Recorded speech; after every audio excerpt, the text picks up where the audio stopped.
আমি বর্তমান অন্তর্বর্তী সরকারের প্রধানকে বলবো, যদি আপনি নিরপেক্ষ গ্রহণযোগ্য নির্বাচন দিতে ব্যর্থ হন, জনগণ আপনাকে ক্ষমা করবে না। আপনি বারবার বলেছেন ফেব্রুয়ারির প্রথম দিকে নির্বাচন হবে। আমরা এইটাই চাই, ফেব্রুয়ারির প্রথম দিকে নির্বাচন হোক, এর ব্যত্যয় যেন না ঘটে।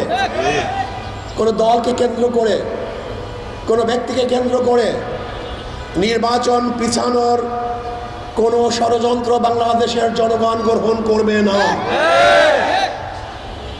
আমরা দেখছি বর্তমান নির্বাচনকে পিছানোর ষড়যন্ত্র চলছে, বিভিন্ন রিপোর্টও আসছে।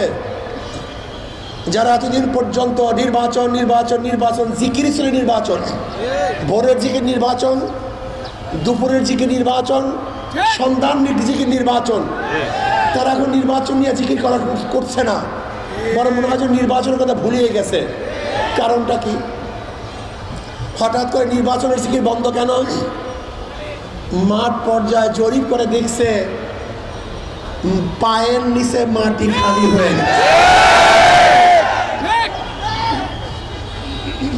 বাংলাদেশের জনগণ কোনো চাঁদাবাজকে আর ভোট দিবে না, কোনো সন্ত্রাসীকে বাংলাদেশের মানুষ ভোট দিতে চায় না। যারা বিদেশে টাকা পাচার করবে এরকম মানুষকে বাংলাদেশের জনগণ আর দেখতে চায় না। বাংলাদেশের জনগণ কি চায়? আপোষে একই সাথে বসবাস করতে চায়, ব্যবসা করবে, চাঁদা মুক্ত এক পরিবেশ তারা চায়। মেয়েরা কি চায়? তারা নির্বিঘ্নে চলাফেরা করবে, ইফতিজিংয়ের শিকার না হয়, ধর্ষিত না হয়, শিরোধারী না হয়, এরকম এক রাস্তা পরিবেশ চায়। ব্যবসায়ীরা কি চায়? তারা মাল আনা করবে, মাঝখানে কেউ ধরবে, চাঁদাবাজি করবে, এরকম পরিবেশ তারা চায় না। চাকরিজীবীরা কি চায়? তাদের যেন টেলিফোন এবং মামুর জোরে পদোন্নতি না হয়, যোগ্যতার ভিত্তিতে পদোন্নতি হয়, এই পরিবেশ তারা চায়। আজকে শ্রমিকরা কি চায়? তাদের ন্যায্য অধিকার চায়, শ্রমের ন্যায্য অধিকার চায়।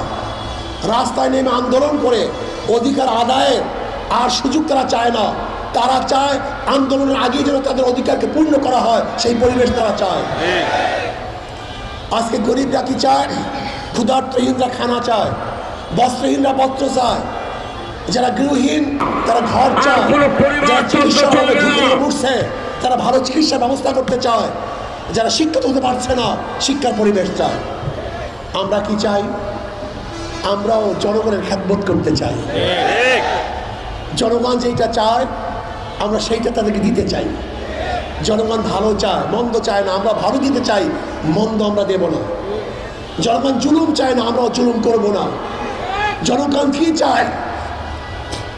পেট পুড়ে খেতে চায়।